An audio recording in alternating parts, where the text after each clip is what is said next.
Okay, now in this example, I'm going to be showing you exactly how I go about doing the photograph inlay. And this is the one that people have seen on my Biocaster, and they've always asked, hey Will, how do you go about doing it? And so I'm going to show you how to do it. Now this fretboard right here has a couple of chips in it and a couple of spots that I'm going to end up repairing, not a big deal or whatever. And by the time I re-radius it and cut the fret slots back in, everything's going to look normal. But the very first thing that you got to do is, with your 3, 5, 7, 9, 12, etc., all the areas of where you're doing your frets, you need to go ahead and route these areas out to, I would say, maybe about 1/8 of an inch, or just maybe a hair less than that, because you need to make sure that you have enough room so when you end up putting your acrylic resin on top of it, that there's enough there that it gives you some meat. If it's too thin, it can wear through and it can deform, and it can eventually get to the photograph. Now, the way that I do the photographs, which this particular one is just like my Biocaster, which is porn based, right? And this one is Sylvia Saint, porn star. But what I do is in Photoshop or in any type of photo editing software, you end up making a mock neck to scale. And after you make it to scale, you take the photographs that you want to use for your fret markers and you put them in those slots. And then you print it out. And when you print it out, you want to use a inkjet. You can use a laser if it's a good enough quality, but you want glossy photo paper and inkjet. That's typically what I do. And then I'll cut them all out. And right here you can see I have them all cut out. I have all of these guys cut out already with the routing. One thing that's really important is you want to make sure that you don't have any high points where these guys are going to set. You want this to be, when you put these pictures in, you want them to set flush. Okay, so right near the edges of where the frets usually go is where you're going to see some high points. Now what I do when I route these guys out is I will route everything out, and I just leave the fret slot and maybe a 32nd of an inch of the wood, and then I come in with a razor or a chisel and I cut that last section off. After I'm done putting these photographs in, I go through and I recut the fret slots. So one side of the fret is going to end up going into the ebony, and one side of the fret is going to be going into the acrylic resin that you have to make sure you let cure very well, or it will want to pop out.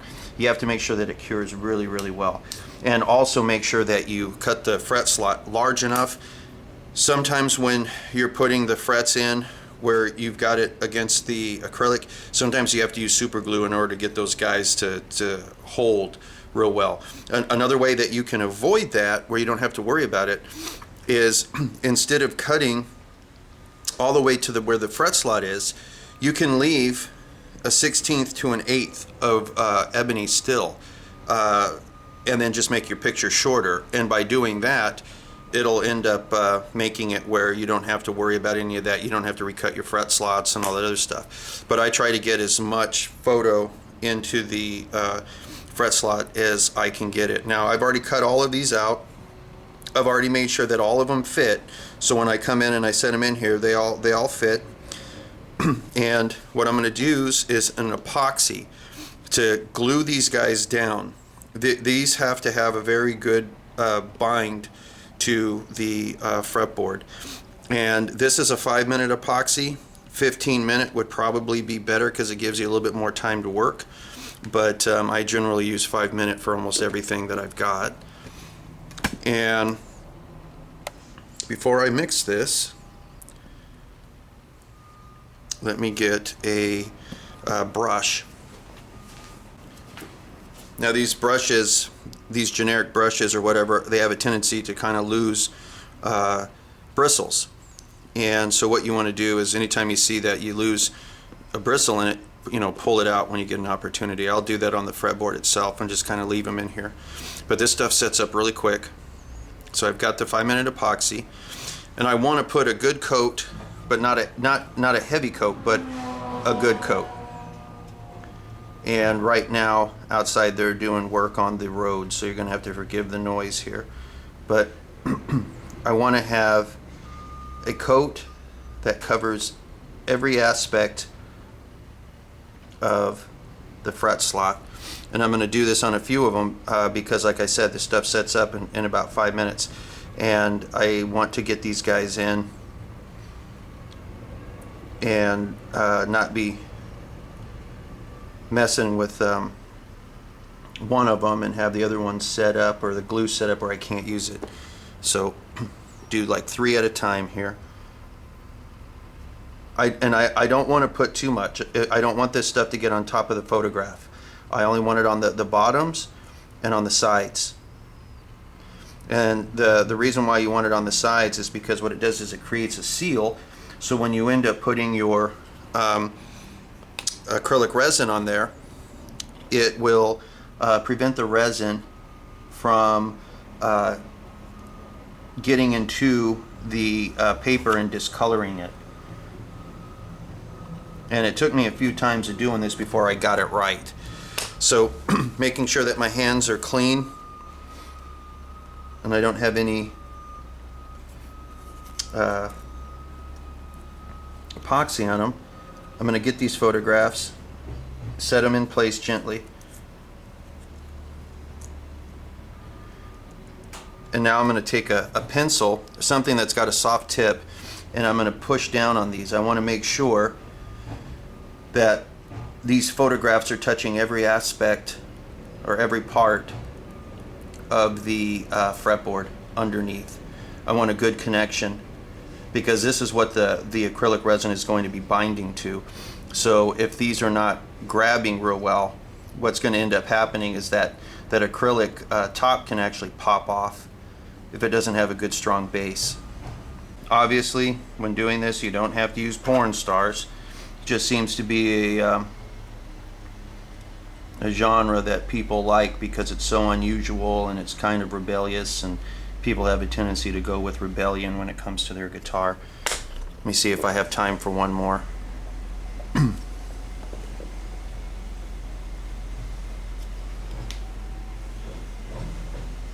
As soon as this epoxy starts setting up, you got to start working quick.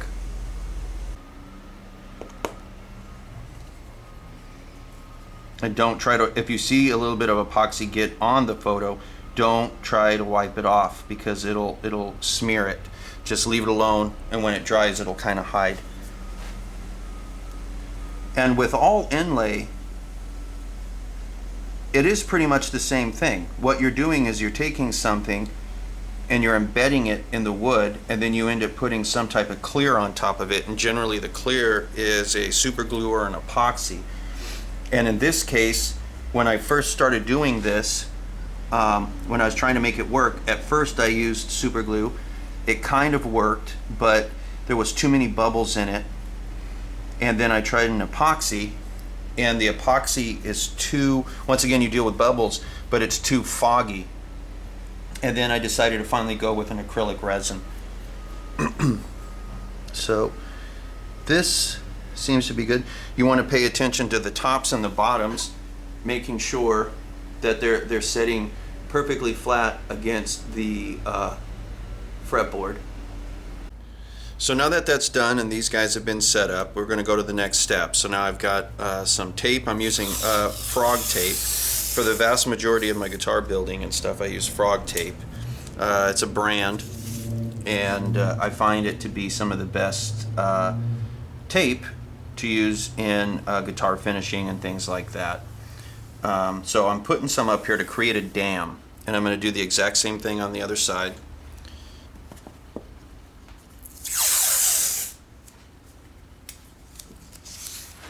Now, can you use regular masking tape?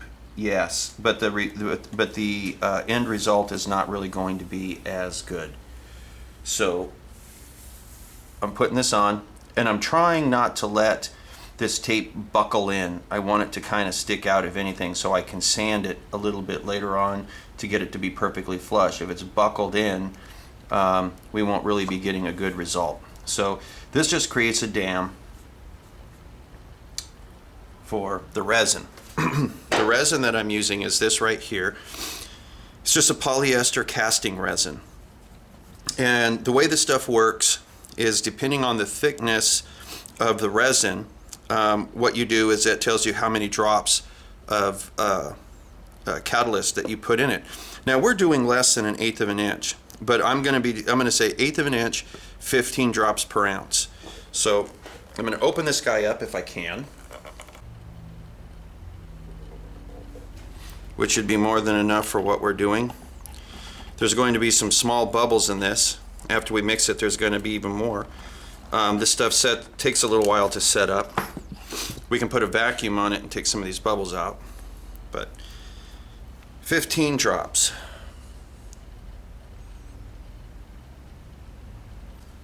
Stir this guy up.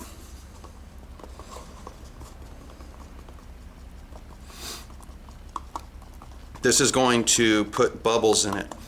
We don't want bubbles. So you can let it set for a little bit, let the bubbles rise, then pour it, or you can put a vacuum on the top of this.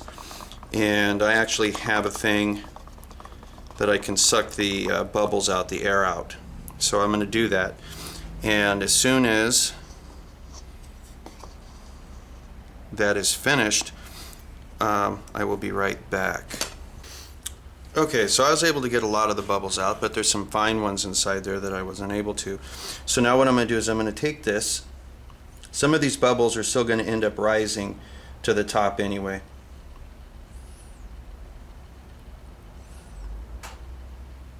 And I'm just going to fill each one of these in to a certain point and just kind of like let it set.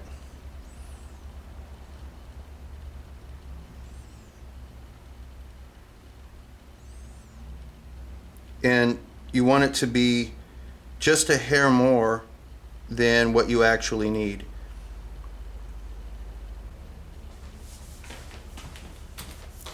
So now at this point, I'm going to go ahead and let this stuff set up.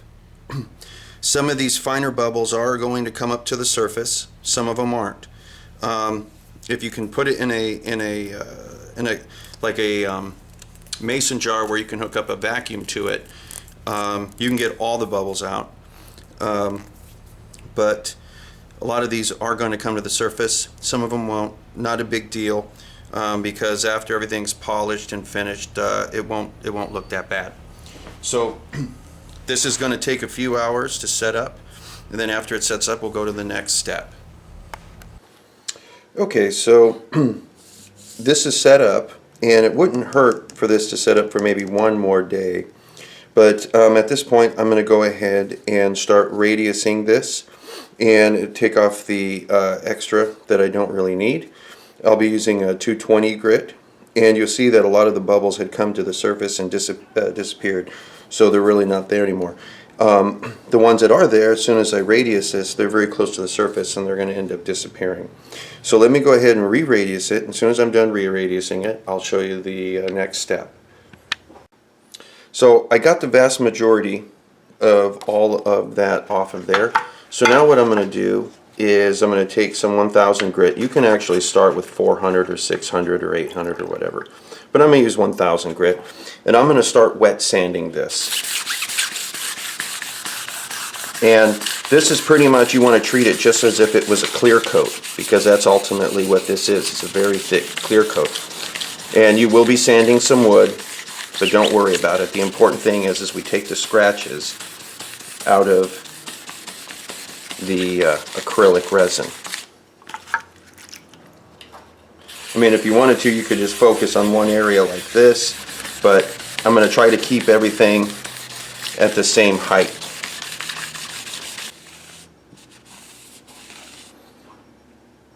So right now this has been hit with 1000 grit. And you can see it's already made a difference. So from here I'm going to take it to 1500 grit or 1200. It doesn't really make a difference.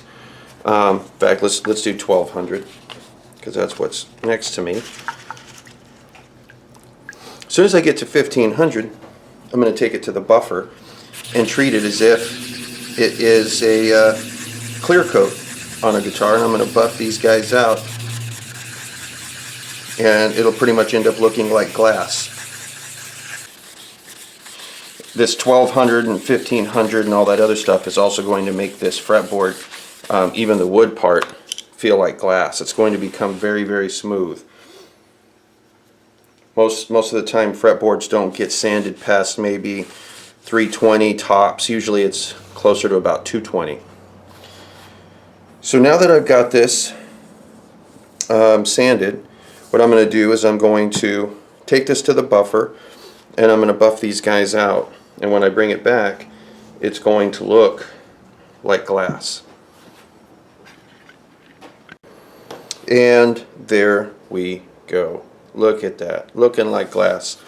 And this fretboard feels like glass. Even the wood feels like glass because of the wet sanding. This section doesn't, because I didn't wet sand a lot back here. But all of this right here just feels like it's just absolute glass. But if I move it like this, you'll be able to see the shine in all of it. Okay. There you go. That's how I go about doing it. Now there's a few things to kind of keep in mind. At this point, I'm going to have to recut the fret slots and at that point install some frets. Not a big deal. You can learn all about that in the guitar building course on how you go about installing frets and cutting fret slots.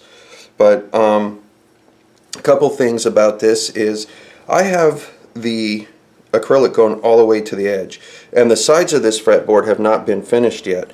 But one of the reasons why I do that is because after this becomes finished, I'll be able to actually see the top sides of these pictures, and then that will be my fret markers up there.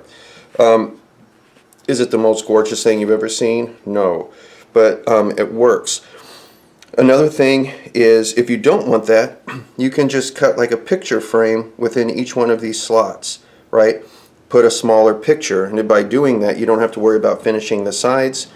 Another thing you could do is put binding down the sides to hide that. And also, if you put like a picture frame, what you end up doing is you basically end up making it where you don't have to cut the fret slots again. But I prefer having the pictures as large as I can get them, so when the fret goes on there, it just looks like it's you know, part of the fretboard. And people ask, hey, how in the hell did you do that? That's pretty much how I did it. So this fretboard right here is ready for me to go ahead and cut some fret slots in, put the frets in, and then glue it in, or I can glue it in and then install the fret slots, or glue it on wherever it's going. So that's how I go about doing this. So the riddle or the mystery is solved, guys. That's how I do it. Let's go on to the next one. Sometimes what will happen is a fret won't really want to stick in, and on this particular fretboard is the one that I did that has got the photos on it. And because I didn't leave a little bit of wood, some meat on the sides, what's happening is some of these frets aren't really wanting to stick in. So what I've done is I've clamped the frets really tight to the fingerboard using a couple of pieces of wood. And now what I'm doing is I'm getting some super glue, and I'm putting it in a syringe, and I'm going to go through, and everywhere that there is a fret next to one of the pictures, I'm going to inject a little bit of super glue into it and let it run down the tang of that.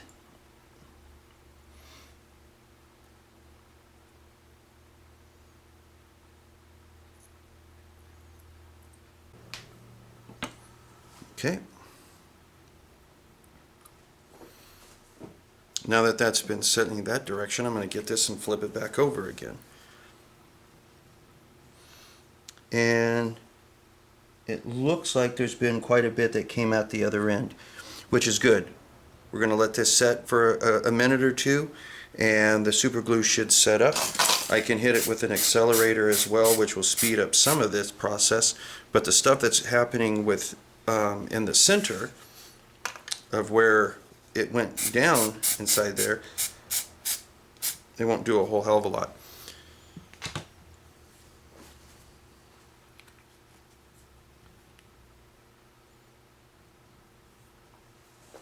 I also don't want to be spraying a bunch of accelerant on my acrylic either, because that can actually end up causing it to fog up a little bit, and I might have to wet sand and then buff it again. But no matter what, all of these frets, by the time I'm done leveling and crowning them, I'm going to have to rebuff anyway. So small little things, not too big of a deal. Of course, you try to avoid any type of extra work that you can. Okay, so let's go ahead and start talking a little bit about how we're going to do this. It doesn't make a difference if we're going to be using inlays like this or inlays like this, or really any type of inlay. Inlay for the most part is always the same thing. There is some type of indentation that you end up making, then you put something inside of it, and then you either put it in with an epoxy or a super glue or something along those lines, and then you sand it to the flushness of the fretboard. And it's pretty much really all the same. There's a lot of times you can buy inlay that's already been pre-cut like this, and this is mother of pearl. And you're going to see that this isn't very thick at all. I mean, maybe a little bit more than a 1/16 of an inch. It's not very thick. And because of this, you have to be kind of careful on exactly how deep you put it and how close to the surface you get it. Because as soon as you start putting a radius on it, if the radius is like a 9-inch radius or something, it has to be much thicker than this. With this type of fret marker, the most you could probably get away with is a 12-inch radius with this kind of fret marker. Luckily, I'm going to be doing a 14 or a 16-inch radius on this, probably a 14, and that will give me enough space. Now, this has not been radius, this is flat. What I have done is I have found a center line down it. You can't see it, but it's there. I made a center line in pencil. And from here, I've got my neck template that has got a line down the center of it. And just going to line all this stuff up right here, making sure everything's good to go. And I'm going to put some double stick tape on the back side of this guy.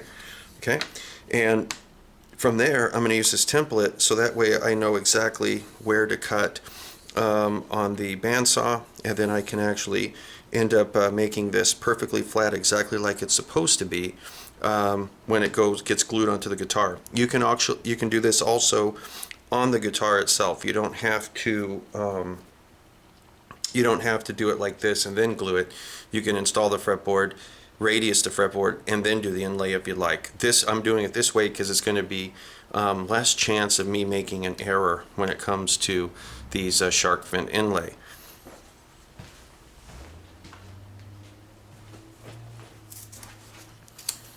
Now, I don't need a lot of double stick tape, I just need a little bit here. And this is just so I can get an idea of where exactly I am supposed to cut this guy, because I want this to be the exact size, just a ever so slight hair more than the size of the actual fretboard that is going to be going on the guitar. Okay, so come over here, line all this stuff up. We're good right there. I'm pretty sure. Yep, we're accurate. So now when I flip this guy over, I can take my pencil and draw a line down it. And I'm going to end up taking this to the bandsaw, cutting it out. And I don't really want to cut the line. I want to cut right on the outside of the line. But that's all I needed the tape for, was just to kind of create those lines right there. Okay, so I'm going to take this to the bandsaw, take the vast majority of this off. Then from there I'm going to either run this through the joiner in order to get this perfectly straight and flat, or I'm going to end up using a router with a bearing and run it down the template after taping it on here and making sure everything is perfectly smooth. Okay, so now that I have got that done, I'm going to be putting on these shark fin inlay. Now, what's funny about these shark fin inlay, this is mother of pearl. Okay, so it doesn't really make a difference. This is supposed to be left-handed, right? In other words, it's supposed to be like this. But all I have to do is just flip this over and it becomes right-handed. And this is going to be sanded off so nobody will ever know the difference, because this is the same material all the way through. So when you're looking at purchasing different inlay, if it says left-handed and it's cheaper, just think about it. If I flip it the other way around, right, is it going to still work? And you'll find a lot of times if it's mother of pearl and it's the same material all the way through, you can save money, because a lot of times people will sell things for left-handed cheaper. Sometimes they sell it more expensive, but sometimes you'll find it cheaper. So what I'm going to do is I'm going to go ahead and remove one of these shark fin inlay, and I'm going to find basically kind of where I want this guy, like whereabouts do I want it. And I'm going to say maybe right there, okay? Now, I'm not going to start scribing anything yet. This is just kind of getting an idea of where I want this thing to be. And I'm going to say about 1/8 of an inch away from the top, a little bit more than 1/8, about right there, okay? So what I'm going to do is I'm going to get my router out. Now, some people, what they'll do is when they're doing inlay, they'll use a Dremel tool, and then they'll kind of go through with a Dremel to take the stuff out. Some people will use an X-Acto knife and a small chisel. Whatever works is the best way to do it. The whole thing that you want to get the size of the hole that you make as close as you can to the size of the inlay, but not super tight, okay? And one of the reasons why is because when you start putting super glue inside there and you push it down, you can't compress a liquid. And if it's too tight, you won't be able to get the inlay all the way inside there. So what you want is to have a little bit of room for some of that glue to escape out the sides, but no more than like a hair. If you do make a mistake and it's too large, there's a way that you can fix it. Much easier on things like ebony than on something like maple or rosewood. Rosewood is easier than maple, but the lighter the color, the harder it becomes to hide that. You can use just straight up super glue and then later on put a coat of lacquer. That will fix it. Or what you can do is you can actually mix a colorant and use an epoxy instead of a super glue. And the colorant will end up being black or whatever. Push it through, and when you sand it off, it'll match. The only thing is if it's very black and the fretboard isn't very black, then you're going to have to dye the fretboard with a dye. Typically it's a black leather dye. So let me get out the router I'm going to be using. I'm using a 1/16 of an inch router bit, which is right here, 1/16 of an inch router bit, okay? And I want to get the depth of this just a hair more than the thickness of the inlay. So I'm going to put the inlay up to this, and I want just it to go just a hair more, because I want to have room for that super glue, and I want this to be flush to the top.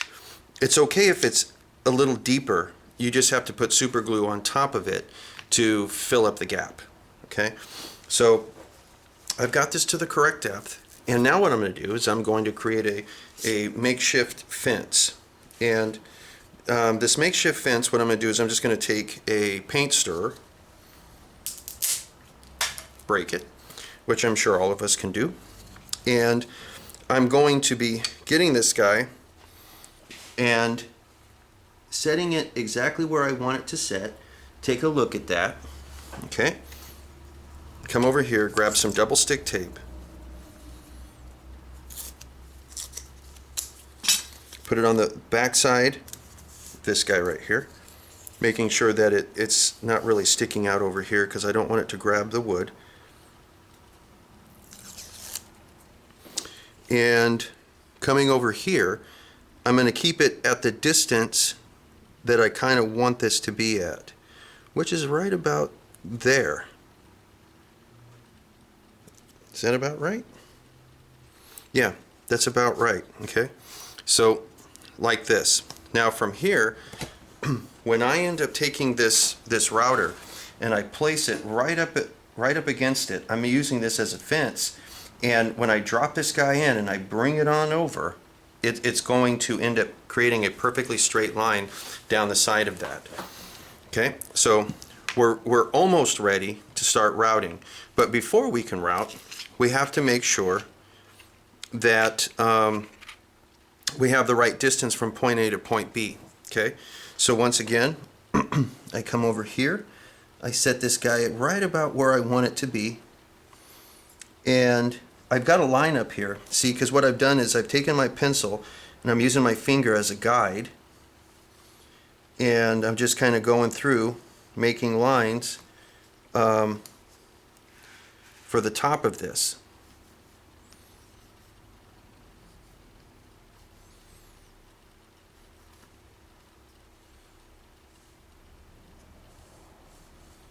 Kind of like that, okay? You might not be able to see that, but they are there, okay? So I'm grabbing my inlay and I am putting it right about where I want it to be, centering it, trying to keep everything as straight as I can make it. And I see that right here and right here, okay? And now what I'm going to do is I'm going to take my pencil and scribe around this guy, okay?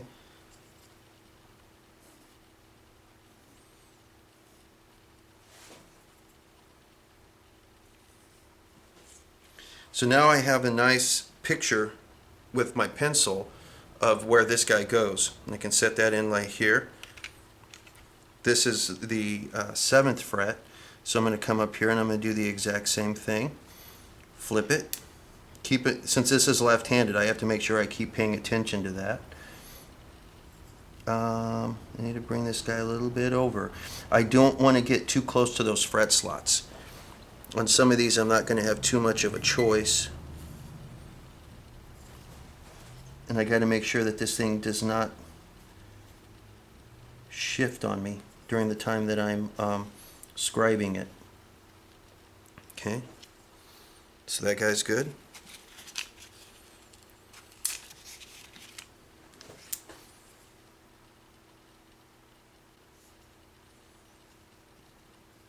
Okay.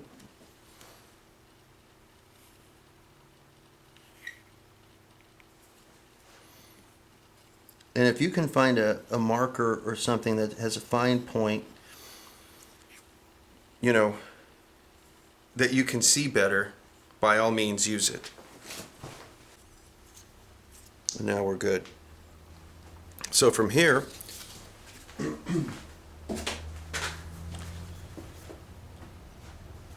okay, so from here what I'm going to do is I'm going to take, and it's going to be difficult for you to see what I'm doing, but I'm going to be putting this at I'm going to be putting this at an angle and then dropping it into the spot that it needs to be, moving it over and stopping right where it needs to stop. That way I have my start points and my end points on all this. And I'm only going to do the top first, okay? So let me go ahead and turn this guy on. Let me plug this guy in.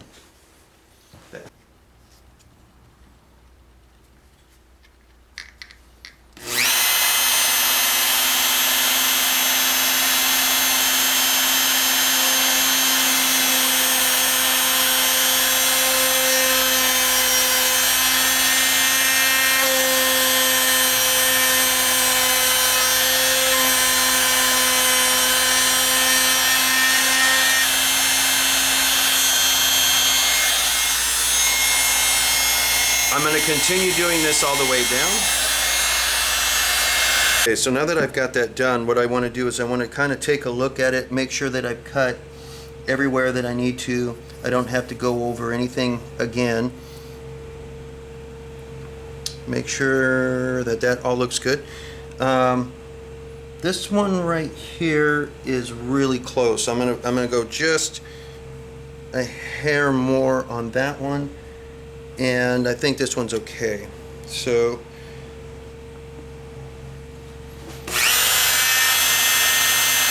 now if this had a radius on it, this would fit even better. I can also just use another fretboard if I wanted to, since this one is flat and it doesn't have a radius. But ultimately what I want to do is I want to take my router here.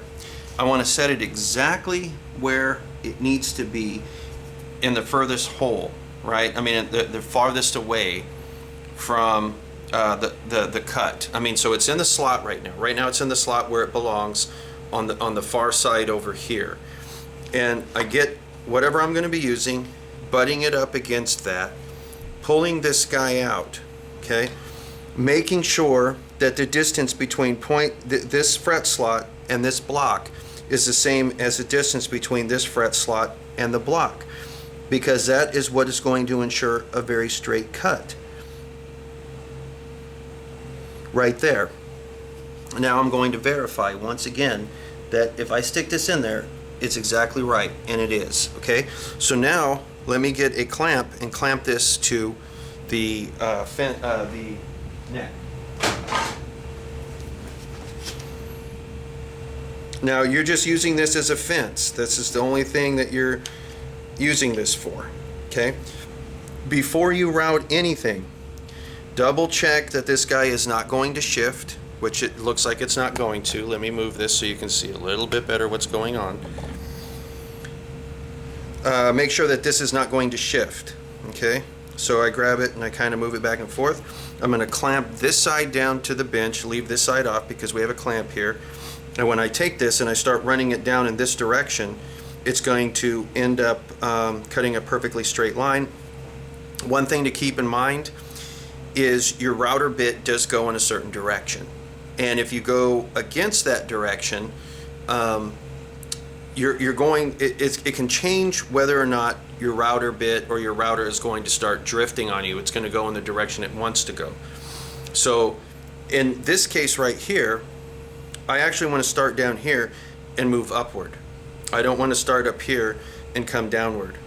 Actually, let me reverse that. I want to start up here and come down. I don't want to start down here and come up. Because if I start up here and go down, it's going to hug this. If I start down here and go up, it's going to want to start walking this direction.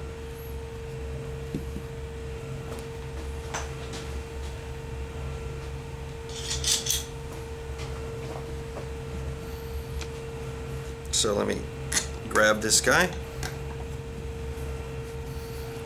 Tighten it down, double check that everything is exactly where I wanted it to be, which it is, and now I'm going to turn, holding this tight so it doesn't walk in this direction, turning this guy on.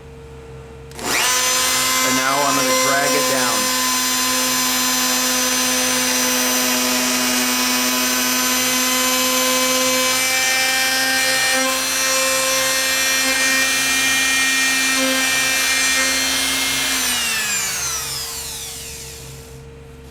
Okay, so now we've got two nice right angles right here, and if I grab the inlay and I set it down right there, that's looking pretty good. Looks like it wouldn't hurt if I would have gone a little bit further on this corner, but it's okay. It's nothing that I can't fix with a very sharp chisel, but this gives me a very slight gap all the way around, and yeah, we're really close. So now the only thing that I have to do is the cut coming up this direction, which I have to do freehand. And this comes off, okay? Everything being the exact same. I'm going to be starting down here and bringing it this direction. Okay, now you won't be able to see what I'm doing, but I'm going to be going really slow on this, so that way I can make sure I have full control over it.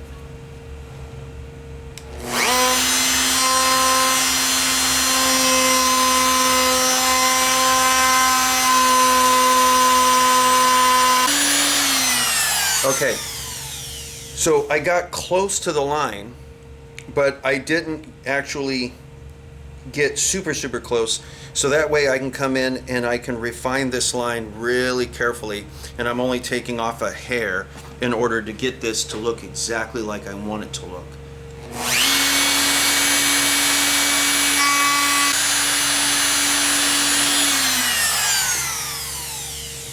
And I'm going to see if that is going to fit now the inlay. And it does. And you'll see that there's a little bit of room here for this guy to shift back and forth.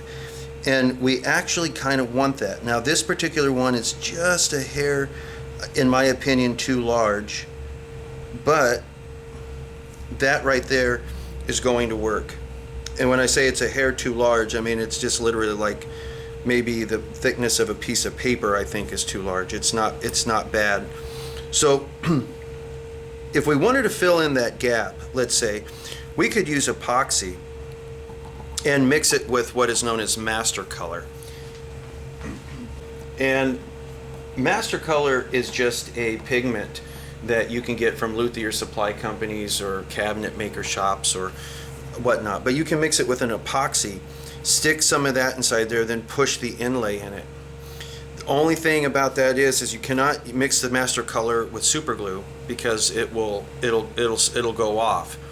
And if you do that, you have to make sure that this guy is either perfectly flush with the top of the fretboard or slightly above it.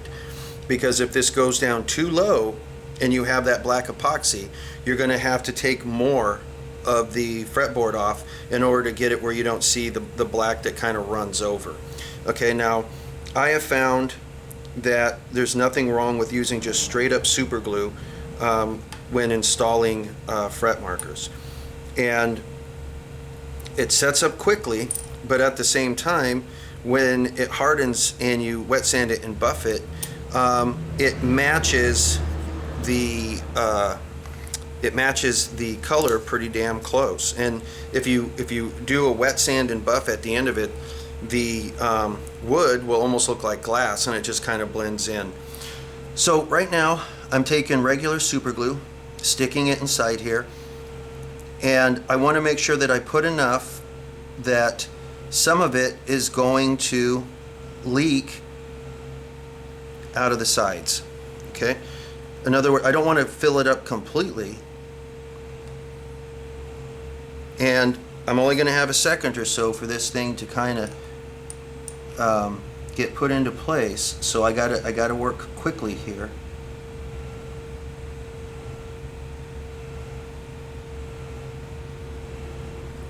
I'm going to say that's pretty good, and I'm going to come back with super glue to fill up these gaps. You want to do this early on, because if you wait and try to do it, a lot of times these gaps are so thin the super glue can't get inside there. Okay, so I'm gonna leave that for a second, and then I'm going to grab an accelerator, and I'm going to hit it with that in order to get this to kind of set up, because I want this to be locked in place right now. So during the time that I'm working on the rest of these, this guy doesn't get in the way. Now you can also end up just dry fitting all of these and wait till everything's done and just do it all at the same time as well. But since I'm doing a video here about how you go about doing this stuff, it makes more sense to me to just kind of do one for now. Okay, so we got this guy on there. It's slightly beneath the top of the fretboard, which is perfectly fine. When I say slightly, we're talking about less than a thickness of a business card. But when I put the radius on this, it's going to give me a little bit of extra playing room where I don't have to worry about accidentally taking too much material off on the outsides, where this becomes thin and this becomes thin and then this is thick. Okay, and you have to kind of keep that in mind during the time that you're doing your inlay. So after about 10 minutes, this will be completely set up. Right now this is good enough for me to, move my hand and all this other stuff, but underneath there's super glue that hasn't set up yet. And I want this to be completely set up before I decide to start trying to sand it or do anything along those lines. But I'm going to continue doing exactly what I had just done on this one, all the way down this, and then as soon as I'm done, I'll show you the next step. Okay, so now that this portion is done and I've made sure all the gaps are filled up with super glue, so later on I don't have to worry about, wouldn't hurt to put a little bit right here. I don't have to worry about these, trying to fill in these gaps later. I only want to have to radius this thing once and not have to do it a number of times in order to get everything just right. But now that this is done, everything fit in pretty well, I'm going to go ahead now and radius this guy. And when I radius it, it's going to take all of the super glue off, it's going to take this little paper off, it's going to do all that good stuff. And by the time that I'm finished, we're going to have a really nice fretboard. So now that I've radiused it, everything looks the way that it's supposed to. There's a couple of spots right here that probably wouldn't hurt for me to clean out and put some super glue and then sand it a little bit more, just so that way everything looks nice and tight and good to go. And then from here I can either wet sand and buff, or what I can do is just sand with maybe like a 320 grit and then buff. The wet sanding and buffing a fretboard, a lot of times you only need to do is if you're trying to really make it look like glass. Not always necessary, just kind of depends on what you're trying to do, if you're trying to kind of show off or whatever.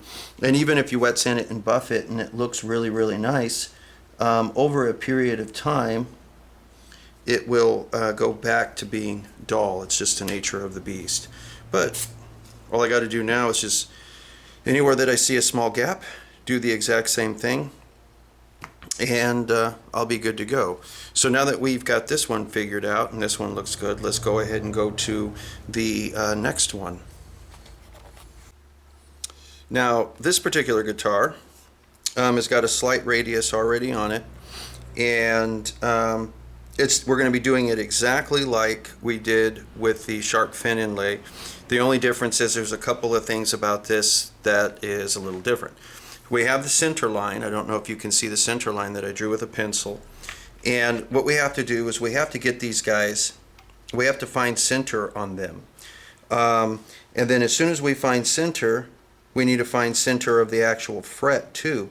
So at this point, it would be good to have a set of calipers. Get everything set. After everything is set and good to go, that's when you would end up scribing these guys. And you would cut them identical to how we ended up doing the shark fin inlay.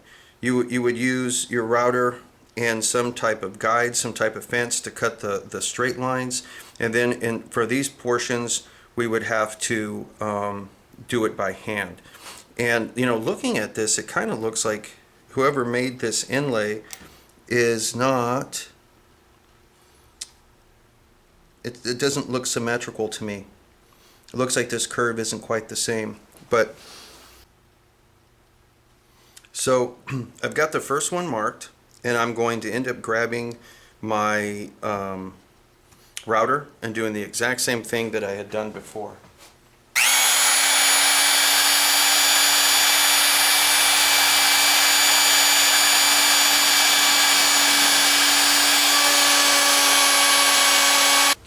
And now I'm going to freehand these two rounded sides.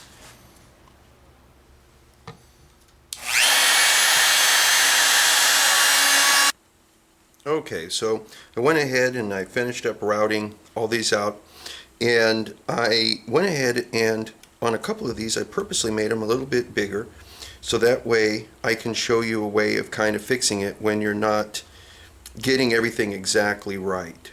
Okay, and this is a different technique that gets used a lot. Ideally you would not want anything like that, but this is going to hide well because of frets and because of what I'm planning on doing. So what I'm going to use is epoxy this time. I'm not going to use super glue, and I have to kind of be careful of this is 5-minute epoxy, so it's going to set up kind of quick. But what I'm going to end up doing is putting a layer of epoxy inside here. Moving this back and forth, it tells me that there's something underneath here that's preventing this guy from going down all the way. And you got to make sure that everything is cleaned up. It's right there. So just a little nick here. And I'm going to make sure that everything that's inside here is cleaned up and there's no little burrs that are causing this stuff to stick up. But I'm going to mix the epoxy, and I'm going to take some master color. And master color is basically just a pigment you can mix with different things in order to color it. And this particular fretboard, this is going to be hidden real well, because after I'm done radiusing this, I'm going to stain the fretboard black, per the request of the owner of this particular guitar. And this guitar actually I'm doing for free for the guy. He told me that, well, not to get too personal with anybody, but the guy ended up, he was having a lot of problems, and he explained to me what was going on. I said, send me the guitar and I'll take care of it for you, and then we can just you know, settle the debt in some other way later on down the line when you've got the cash or something. It's not a big deal. So I'm just going to take a little bit of the master color, and I'm going to mix it with the epoxy here to make it black. Okay, you don't need a lot of master color. Master color you can get at luthier supply companies, you can get it at cabinet maker shops, you can get it all over the place. Okay, and what I'm going to do, we'll do this one first. Okay, what I'm going to do is I'm going to take the epoxy and I'm going to put it inside the cavity that I had made for the inlay. And these inlays are actually sticking up ever so slightly from the top of the fretboard. If this was, if the inlay was actually setting low in the fretboard, I couldn't do this technique. Okay, this only works when the inlay is actually sticking above. So we'll put some of that in there, and then from here I'll grab the inlay and gently set it in place, making sure that it sets down deep and it's still straight. It's where I want it to be. And then the epoxy kind of comes up from the sides of it. And I'm going to push down a little bit more. I don't like really using a razor. Okay.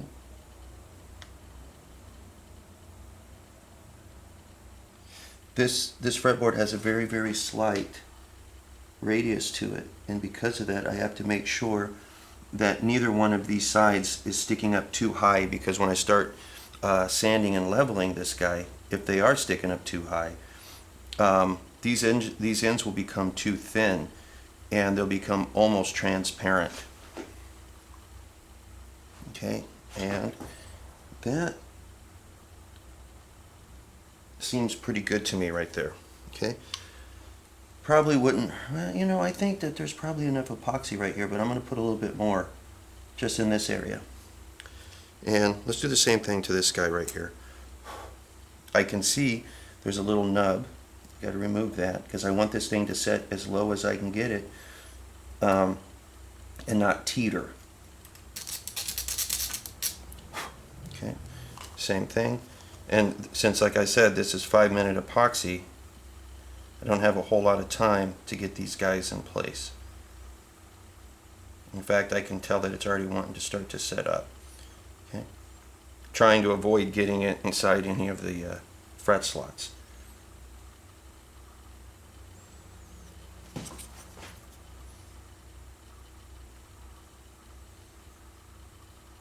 Push down hard.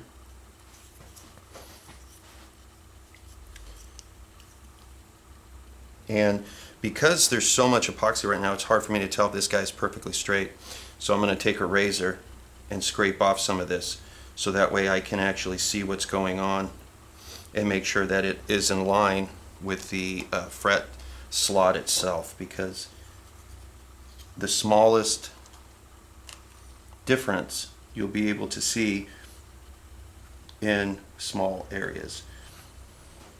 And besides this guy, if I can get it to go that way just a little bit, I'll be happier with it. I'd say that that's pretty good. So let me come over here, push some of this epoxy into the crack that's over there, push down again.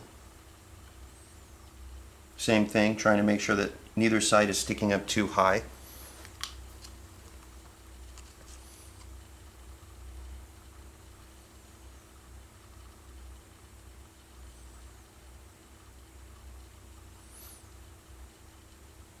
That's pretty good.